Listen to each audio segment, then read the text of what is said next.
1장 18절에서 30절 말씀까지 제가 여러분을 위해서 말씀을 읽어드리겠습니다.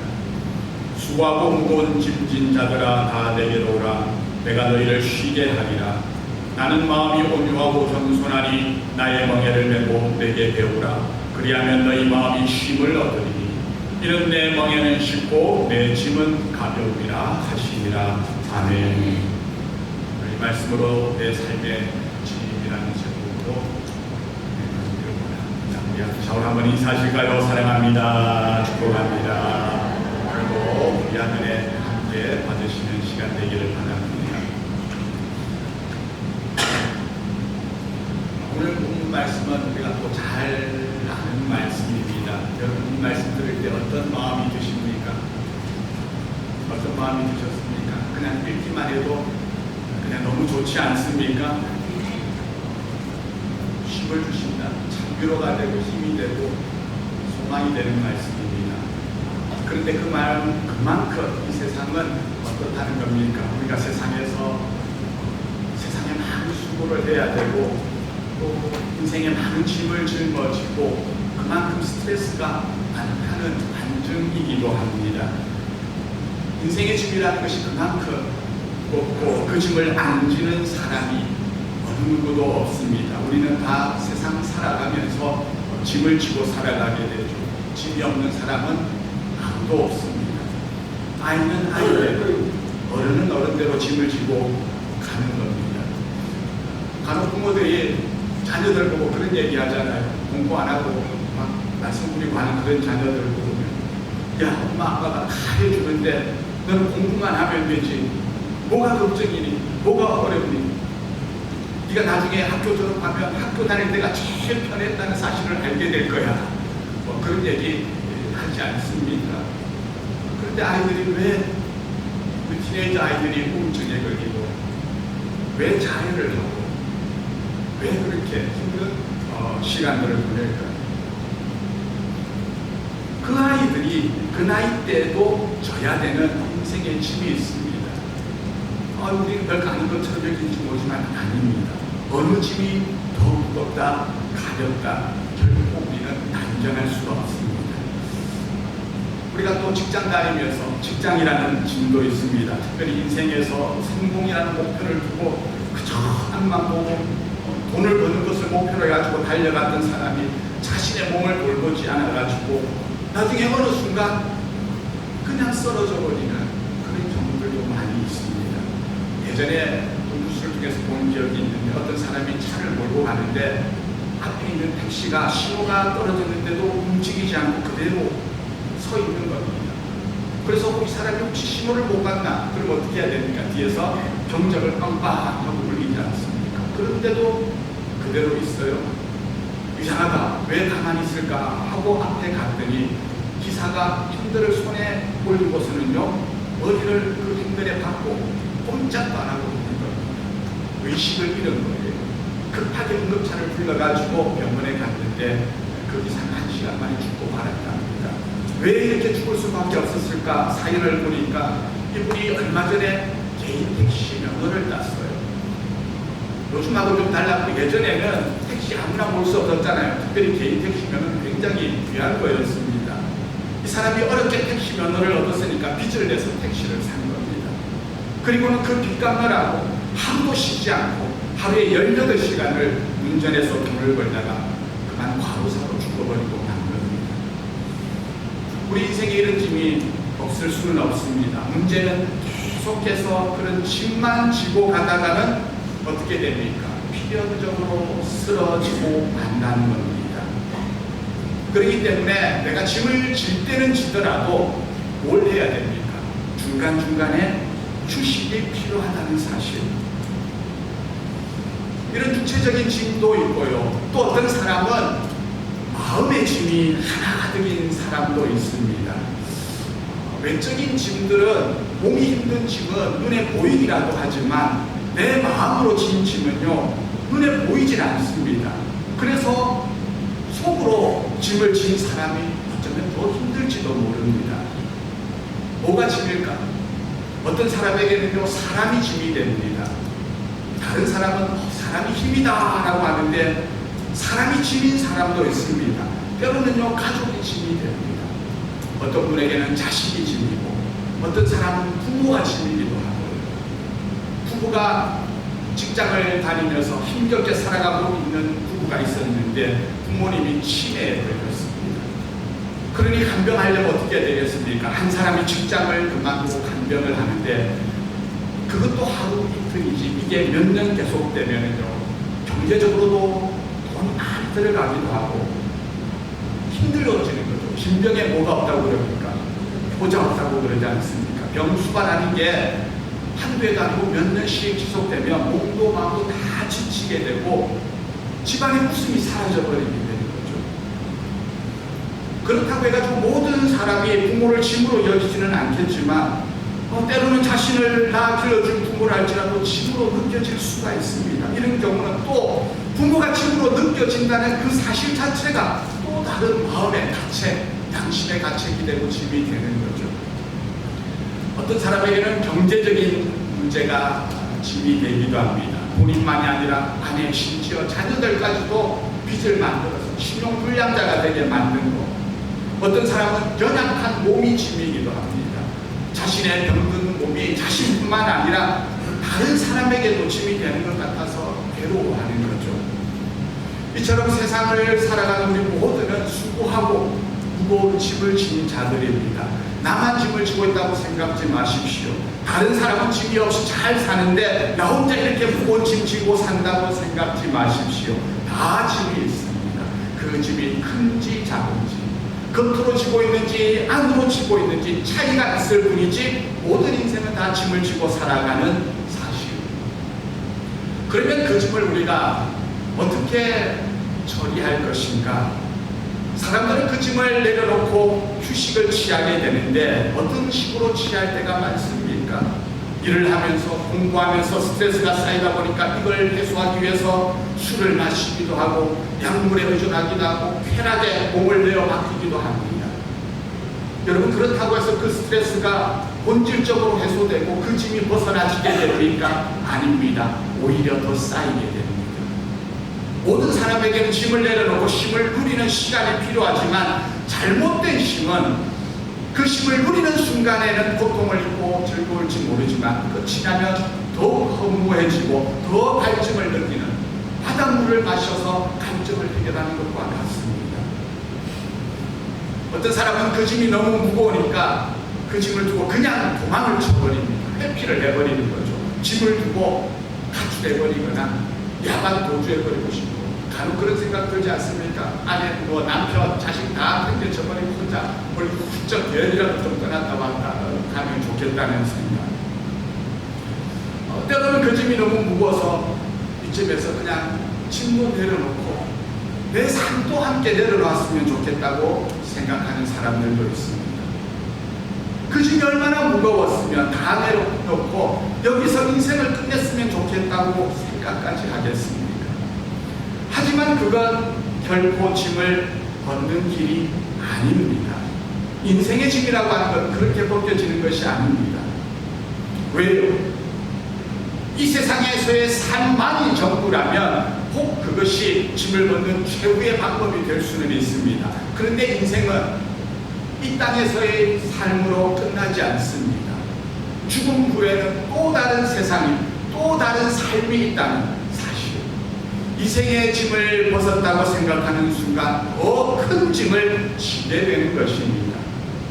뿐만 아니라 그가 벗어놓고 간 짐은 이 땅에 남은 사람들의 몫이 되기도 합니다. 그들의 또 다른 짐이 됩니다. 어린 자녀들이 그 짐을 져야 되고 늙은 부모의 가슴에 대못을 큰 아픔을 남기게 되는 거죠. 그러니 스스로 목숨을 끊는 것은 결코 짐을 벗는 길이 아니라 최악의 방법입니다. 그러면 어떻게 하라? 짐이 너무 무거워서 내가 숨도 쉴 수 없는데 죽지도 말라니 어떻게 하란 말입니까? 오늘 우리 예수님께서 우리에게 그러한 진정한 쉼, 진정한 안식을 말씀해주고 소개해주고 있습니다. 우리 28절 말씀인데 같이 한번 우리 자신에게 들려주는 말씀으로 함께 읽었으면 좋겠습니다. 시작. 수고하고 무거운 짐진 자들아 다 내게로 오라. 내가 너희를 쉬게 하리라. 우리를 지으신 하나님은 우리가 수고하고 무거운 짐을 지고 가고 있음을 또한 아십니다. 하나님은 우리를 사랑하십니다. 그래서 하나님은 우리를 위하여서 이 땅에 독생자들 예수 그리스도를 보내주셨고 그 예수님이 지금 우리를 불러주고 계신다는 사실, 우리 한 사람 한 사람을 부르시는 주님의 음성이 오늘 여러분에게 들려지기를 축원합니다. 수고하고 있는 아무개야, 무거운 짐을 지고 있는 아무개야, 내게로 오라. 내가 너를 쉬게 하겠노라. 예수님은 오늘 짐을 진 자를 초대하고 계셔요. 그 초대에는 차별이 없습니다. 수고하고 무거운 짐을 진 모든 자를 초대하십니다. 늘 느끼는 것이지만은 이것이 바로 예수님과 세상의 차이고 사람들의 차이입니다. 사람들은요 다라는 말을 잘 사용하지 않습니다. 못합니다. 초대를 해도 어떤 사람만 초대합니까? 내 마음에 드는 사람만 초대하죠. 차를 마셔도 마음 안 드는 사람한테는 함께 가자고 얘기하지 않습니다. 우리의 초대는, 우리의 사귐은 신분이 높고 돈이 많고 가진 것이 많고 잘난 사람들만 한정되어 살 때가 많은데, 그런데 예수님은 그 누구를 향해서도 차별하지 않습니다. 가진 자, 못 가진 자를 차별하지 않으시고, 배운 자, 못 배운 자를 차별하지 아니하시고, 장녀도 차별하지 않으시고, 세리도 차별하지 않으시고, 십자가에 매달린 강도도 차별하지 않으시고, 어느 죄인도 차별하지 않고 우리를 초대하시는 주님이십니다. 그렇기 때문에 우리가 주님 앞에 나갈 때 내가 거절당할까봐 나 같은 것이 어떻게 주님 앞에 여러분 두려워하거나 염려할 필요 없습니다. 주님은 결코 우리를 외면하거나 거절하지 않으시는 분입니다. 중요한 것은 주님은 우리를 그렇게 부르시고 초대하시는데 내가 예수님의 그 초대에 응해야 된다는 사실입니다. 아무리 주님이 오라고 초대를 해도 내가 마음문을 꼭 닫고서는, 열지 않고서는 가지 않으면 우리는 결코 힘을 누릴 수가 없습니다. 오늘 우리가 이 예수님 앞에 이 자리에 나온 것이 복인 줄 믿으시기를 바랍니다. 그런데 나왔다고 해서 다가 아닙니다. 단순히 교회에 나오고 예배당 뜰 받고 예배 자리에 앉았다고 해서 다 되는 것이 아니라 우리가 그 주님의 초청에 응답해가지고 내 마음을 열고 주님 앞에 나아가야 하는 것입니다. 오늘 우리가 그 주님의 음성에 우리의 마음을 열고 주님 내가 여기 있습니다. 주님 안에서 안식을 누리기를 원합니다. 믿음으로 화답하고 나아가는 자가 되기를 축원합니다. 그러면 주님께서 우리를 초대하실 때에 그 초대에 응해서 내가 나아가게 되면 내 인생의 짐은 구체적으로 어떻게 해결이 되고 벗어질까? 몇 가지가 있는데 우리가 지고 있는 짐 중에서 예수님께 나아가면 즉시로 없어지는 짐이 있습니다. 그게 뭘까요? 죄의 짐입니다. 모든 인간은 태어나면서부터 죄악 중에 태어나죠. 로마서 3장 23절에 모든 사람이 죄를 범하였음에 하나님의 영광에 이르지 못합니다. 우리가 죄악 중에 태어나가지고요, 죄를 밥 먹듯이 먹으며 죄를 물 마시듯이 마시면서 지으면서 살아갑니다. 우리가 그런 죄를 지을 때 그걸 깨닫지도 못하는 사람도 있고, 어떤 사람은 내가 지은 죄로 인해 가지고 죄책감과 죄의식에 시달리면서 살아가는 사람도 있습니다. 그래서 그런 사람이요 평생을 속지 않은 마음으로 살겠다고 묻지도 않고 스스로를 괴롭히면서 나 같은 죄인이 어찌 이렇게 살 수가 있어 하면서 죄책감 가운데 살아가는 사람, 죄짐을 지고 살아가는 사람이 있습니다. 그런데 내가 아무리 죄책감을 가지고 속지 않은 마음을 가지고 산다 해도 결코 우리는 그 죄짐을 벗을 수가 없습니다. 그 짐을 벗는 유일한 방법은 뭡니까? 오직 예수께로 나아가는 것. 예수님께 나가서 나는 죄인입니다. 내 죄를 용서해 주세요라고 회개하는 순간 아무리 우리 인생의 큰 죄짐이라 할지라도 그 짐이 벗겨지는 줄 믿으시기를 바랍니다. 바로 예수께로 가면 그 죄의 짐은 즉시로 사라집니다. 24절 말씀인데 우리가 3장 23절을 아까 봤는데 24절 함께 읽어봅시다. 시작. 그리스도 예수 안에 있는 속량으로 말미암아 하나님의 은혜로 값없이 의롭다 하심을 얻은 자 되었느니라. 아멘. 우리가 그분께 예배드리고 그분이 우리를 대신해서 속량죄, 속죄의 양으로 말되심으로 죽으심으로 말미암아서 그리고 3일 만에 부활하시고 내가 그 사실을 믿음으로 받아들임으로 말미암아 우리는 죄인의 신분을 벗고 의인이 되는 줄 믿으시기를 바라겠습니다. 요한복음 1장 12절은 이렇게 얘기합니다. 시작. 영접하는 자, 곧 그 이름을 믿는 자들에게는 하나님의 자녀가 되는 권세를 주셨으니 예수님의 그 초대에 응하여서 예수님을 영접하는 자, 예수님이 문을 두드리면서 우리를 초대하실 때 그분을 모셔드리고 영접하게 되면 우리는 즉각적으로 하나님의 자녀가 됨을 믿으시기를 바랍니다. 이것이 바로 우리 인생의 가장 중요한 터닝포인트, 전환점이 됩니다. 우리가 그때 하나님을 아버지라고 부를 수가 있는 거죠. 완전히 새로운 삶으로 접어드는 터닝포인트가 된다는 사실. 우리의 진정한 힘의 출발은, 진정한 우리 인생의 축복은 바로 여기서부터 시작이 됩니다. 이렇게 예수님께로 가면 즉각적으로 사라지는 짐이 있고, 예수님께 간다고 했을 때 즉각적은 아니지만 점진적으로 점점 사라지는 짐이 있습니다. 우리의 인생의 짐이 죄의 짐만 있는 것이 아니죠. 살아가면서 여러 가지 내가 지는 짐들이 있습니다. 그런데 모든 짐이 예수님께 나아간다고 해서 즉시 사라지는 건 아닙니다. 어떤 것은 점진적으로 사라지게 됩니다.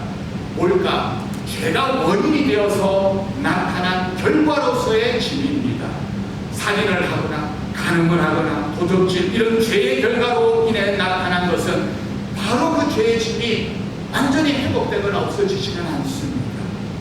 예를 들어서 부정하지 말고 간음하지 말라고 주님이 가르쳐 주셨는데 남편이 아내가 성적인 범죄를, 아내가 아닌 남편이 아닌 다른 범죄를 여자들과 이성들과 관계를 맺었습니다.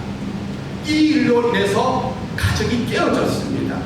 아내와 헤어지게 되고 아이들은 충격받고 집을 나가게 되고 남편이 직장을 잃게 되고, 이런 사람이 있다면은 그런 짐을 진 사람이 예수님께 나아간다고 해서 그 모든 짐들이 다 사라지고 다 회복이 됩니까? 그렇지는 않습니다. 예수님께 나아가자마자 깨어졌던 가정이 바로 회복이 됩니까? 안 됩니다. 예수님께 나아가도 회개를 해도 가정은 여전히 깨어진 채로 있게 됩니다. 그렇다면 이런 짐을 진 사람에게 수고하고 무거운 짐진 자들아 내게로 오라, 내가 너희를 쉬게 하리라, 이 주님의 말씀은 과연 어떤 의미로 다가오겠습니까? 예수님은 수고하고 무거운 짐진 사람을 부르면서 29절에 이렇게 말씀하십니다. 함께 읽어보겠습니다. 시작. 나는 마음이 온유하고 겸손하니 내게 배우라, 그리하면 너희 마음이 힘을 얻으리니. 여기서 주목해야 될 중요한 단어가 있습니다. 그게 뭐냐? 내게 배우라입니다. 우리는 예수님께 가서 예수님께 배워야 됩니다. 한 달을 배워야 되고 1년이라도 배워야 되고 필요하면 10년이라도 아니 평생이라도 우리는 예수님께 배워야 됩니다. 그 주님 앞에 겸손하신 주님, 온유하신 주님, 자신을 내려놓는 그 주님의 삶을, 그 말씀을 배우다 보면 내가 얼마나 인생을 잘못 살았는지, 얼마나 큰 잘못을 했는지를 깨닫게 되는 거죠. 그렇게 배우다 보면은 진심으로 우리가 회개하게 되고 용서를 구하게 됩니다. 하나님 앞에만 회개하는 것이 아니라 사람에게로 나아가서 용서를 구합니다. 때로는 모질게 박대를 받아도, 거절을 당해도 계속해서 찾아가서 용서를 구해야 됩니다. 그러다 보면 어떻게 되겠습니까? 그 상대방의 마음도 하나님이 만져주셔서 그 관계가 서서히 회복되고 새롭게 시작이 되는 겁니다. 그 후에도 계속해서 예수님께 나와서 배우다 보면은 깨어졌던 가정이 회복되고 자녀들과의 관계도 회복되어지는 일이 일어나는 것. 그래서 우리가 주님께로 나아가면 짐이 이렇게 점진적으로 없어지는, 사라지는 그런 역사가 일어나게 되는 거죠. 즉시로 없어지는 짐이 있고 점진적으로 사라지는 짐이 있고, 세 번째 짐은 어떤 짐인가? 예수님께로 가도 그대로인 짐도 있습니다. 예수님께 가도 그 짐이 평생 그대로인 경우도 있습니다. 어떤 짐일까요? 혹시 장애가 있는 자녀를 둔 부모 중에 그걸 큰 짐으로 여기며 살아가는 사람이 있을 수가 있습니다. 장애를 가진 사람들의 부모의 소원은 뭘까요? 예를 들어서 지체장애, 어떤 큰 정신적인 문제가 있는 자녀들, 그분들의 그 자녀들의 부모의 소원은요, 자식보다 내가 하루 더 사는 게 소원입니다. 왜? 내가 죽고 나면 이 자녀가 살아갈 그 힘든 삶을 알기 때문에. 그만큼 그건 힘든 짐이고요, 내가 주님께로 나아간다고 해도 그 짐은 해결이 되지가 않습니다. 사라지지 않습니다. 장애가 있는, 내가 주님께 나가서 장애가 있는 그 아이의 장애가 사라집니까? 내가 장애가 있어도 안 사라지고, 물론 그렇게 또 회복시키는 경우도 있겠지만 일반적으로 예수님께 나아가도 여전히 그 짐은 그대로 있게 됩니다. 내가 예수님께 나아가서 5년을 배우고 10년을 배우면 그 장애가 사라집니까? 아닙니다. 그러면 인생에 해결할 수 없는 이런 수고하고 무거운 짐을 진 사람에게 예수님이 주시는 힘은 어떤 힘일까요? 우리 29절 말씀을 보게 되면은 우리 다시 한번 읽어볼까요? 시작. 나는 마음이 온유하고 겸손하니 나의 멍에를 메고. 여기서 또 중요하게 여겨야 되는 단어는 나의 멍에를 메라는 말입니다. 나의 멍에는 누구의 멍에를 얘기할까요? 나의 멍에입니까? 예수님의 말씀이죠. 예수님의 멍에를 얘기합니다. 우리는 주님이 수고하고 무거운 짐을 진 사람을 부르셨으니 예수님이 그 짐을 당연하게 내려놓고 이제는 쉬라고 하실 것 같아요. 그런데 주님은 수고하고 무거운 그 짐을 진 사람에게 자기의, 예수님 당신의 멍에를 메라고 하십니다. 그러면 힘을 얻을 것이라고 하셔. 아니 이게 무슨 말입니까? 무거운 짐을 지고 있는 상태에서 또 멍에까지 맨다면 두 배로 더 힘들어지는 거 아닙니까? 생각할 수 있어요. 여러분, 멍에를 맨다는 게 뭡니까? 멍에가 뭐예요? 쟁기나 수레를 끌기 위해서 소나 나귀의 코를 베어가지고 그걸 목에 둘러가지고 매게 하는 막대, 긴 막대가 바로 멍에입니다. 대개 이 멍에는 한 마리로 하지 아니하고 동물을 쌍으로 두 마리를 짝으로 묶어서 길을 시킬 때 주로 많이 사용합니다. 그러니 예수님의 멍에를 맨다는 말은 누구와 짝이 된다는 겁니까? 예수님과 내가 짝이 된다는 겁니다. 예수님의 멍에를 매게 되면 내가 그동안 혼자서 짐을 지고 끙끙거리면서 끌었던 그 수레를 예수님과 함께 끌게 된다는 것. 혼자 갈던 인생의 밭을 예수님과 함께 갈게 되고 혼자 지은 짐을 그분과 함께 지게 된다는 사실입니다.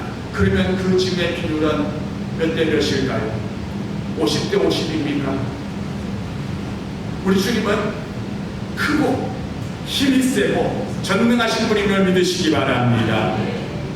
주님이 이 멍에를 먼저 메고 있고 우리는 그 멍에에 초대를 받는 거죠.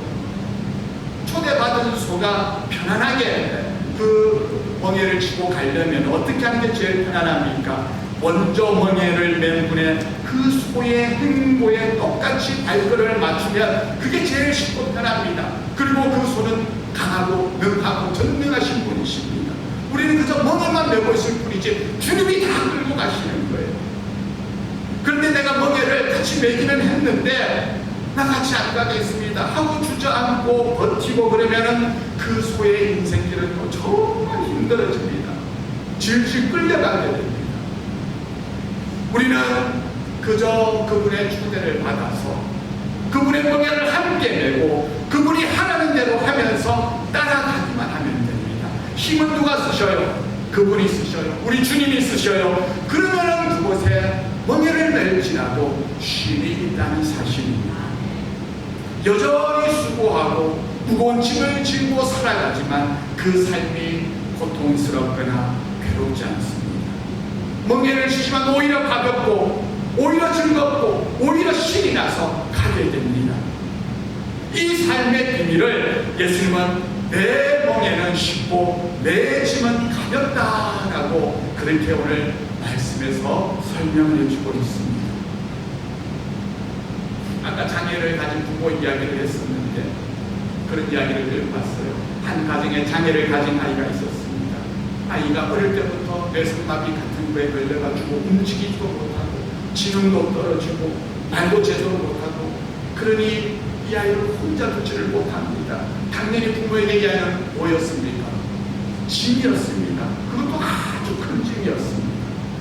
사람들이 누가 집에 오게 되면 처음에는 이 아이를 사람들에게 내보이지를 않았습니다. 집에 손님이 오면은 이 아이는 혼자 방에 들어가서 소리도 못 내었습니다. 그런데 이분이 예수 믿고 주님께로 나아갔습니다. 그 인생의 짐을 맡겼습니다. 예수님의 멍에를 메었습니다. 그랬더니 놀라운 일이 일어나는데 그 자녀는 여전히 같은 상태인데 부모의 입에서 놀라운 고백이 쏟아지는 겁니다. 어떤 고백을 할까요? 이 아이는 하나님이 우리 가정에 보내주신 보물입니다. 사람들 앞에 그 아이를 자랑스럽게 내어놓고 자랑스럽게 딸을 소개하기 시작하는 겁니다. 예수님의 멍에를 함께 맨 이후에는 그 딸은 그 자녀는 더 이상 그들에게 짐이 안 되었습니다. 아주 특별한 경우겠죠. 우리가 이런 특별한 경우는 아닐지라도 예수를 믿는 사람에게는 다 이런 인생의 간증거리들이 있습니다. 전에는 예수 믿기 전에는 힘들고 고통스러웠던 일들이 이제는 내가 주 안에서 능히 감당하고 심지어는 그것을 해서 즐거움이 있다는 것입니다. 내 등의 짐이라고 하는 시가 하나 있습니다. 시를 한번 비춰주실 텐데 제가 한번 읽어드릴게요. 여러분 눈으로 보시고 귀로 들으시면서 어떤 의미가 담겨 있는지 한번 들어보시면 좋겠습니다. 내 등에 짐. 내 등에 짐이 없다면 나는 세상을 바로 살지 못했을 것입니다. 내 등에 있는 짐 때문에 늘 조심하면서 바르고 성실하게 살게 됩니다. 이제 보니 내 등의 짐은 나를 바르게 살도록 한 귀한 선물이었습니다. 내 등에 짐이 없었다면 나는 사랑을 몰랐을 것입니다. 내 등에 있는 짐의 무게로 남의 고통을 느꼈고 이를 통해 사랑과 용서를 알았습니다. 이제 보니 내 등의 짐은 나에게 사랑을 가르쳐준 귀한 선물이었습니다. 내 등에 짐이 없었다면 아직도 미숙하게 살고 있었을 것입니다. 내 등에 있는 짐의 무게가 나의 삶의 무게가 되어 그것을 감당하게 하였습니다. 이제 보니 내 등의 짐은 나를 성숙시킨 귀한 선물이었습니다. 물살이 센 냇물을 건들 때는 등에 짐이 있어야 물이 휩쓸리지 않고 화물차가 언덕을 오를 때는 짐을 실어 헛바퀴가 돌지 않듯이 내 등의 짐이 나를 불의와 안일의 물결에 휩싸이지 않게 했으며 삶의 고개 하나하나를 잘 넘게 하였습니다. 가족의 짐, 직장의 짐, 이웃과의 짐, 가난의 짐, 몸이 아픈 짐, 슬픈 이별의 짐들이 내 삶을 감당하는 힘이 되어 오늘도 최선의 삶을 살도록 채찍질합니다. 여러분 이 시를 어떻게 읽으셨습니까? 우리가 직장 생활하고 사업을 하고 자녀를 교육시키고 가정을 운영하고 경영하고 공부를 하고 목회를 하고 우리는 모든 여러 가지 일들을 하게 되는데 이런 일들 속에서 어떤 사람은 이걸 취미라고 하기도 하고 어떤 사람은 이걸 날개라고 합니다. 무슨 차이가 있을까요? 왜 취미 되고 어떤 사람에게는 날개가 될까?